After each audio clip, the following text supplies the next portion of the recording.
The Caribbean is back in the spotlight. Not because of tourism or beaches, but because of geopolitics this time. Welcome to TimesXP. It's me, Tritiyatri, and it feels like history is repeating itself. Russia, China, Cuba, and the United States. Here are four names. One rising tension. In Moscow, Russian President Vladimir Putin met with Cuba's foreign minister. Well, the message was clear. US sanctions on Cuba? Unacceptable. That was the tone. Firm, direct, public. And at the very same time, China also urged Washington to ease its pressure on Havana. Here we have two major powers and one small Caribbean nation standing all together. Let's understand the backdrop here. Cuba has been struggling. Fuel shortages, power cuts, economic strain. Life on the island has become harder. Sanctions from the US, they have tightened in recent years. And now, Moscow is signaling very strong backing.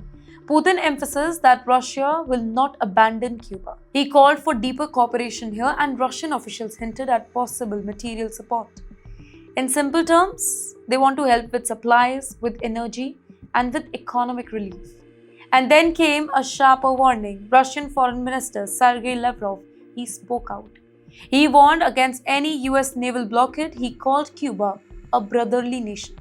And he pushed for negotiations instead of pressure.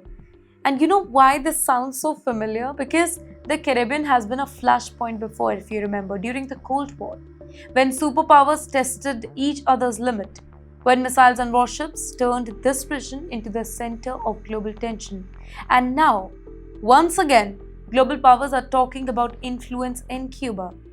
Is this the beginning of a new geopolitical alignment? Well, Russia is backing Cuba, China supporting Cuba, and Washington maintaining sanctions.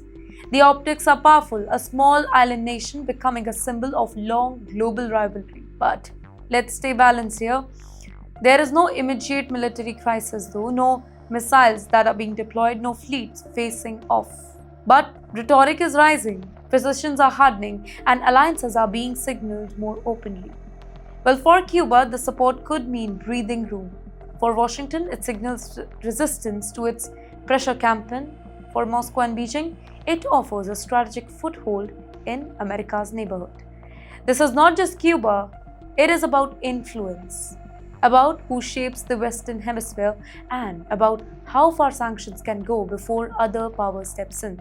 The world is shaken because when big nations start issuing launch warnings, the world should pay attention.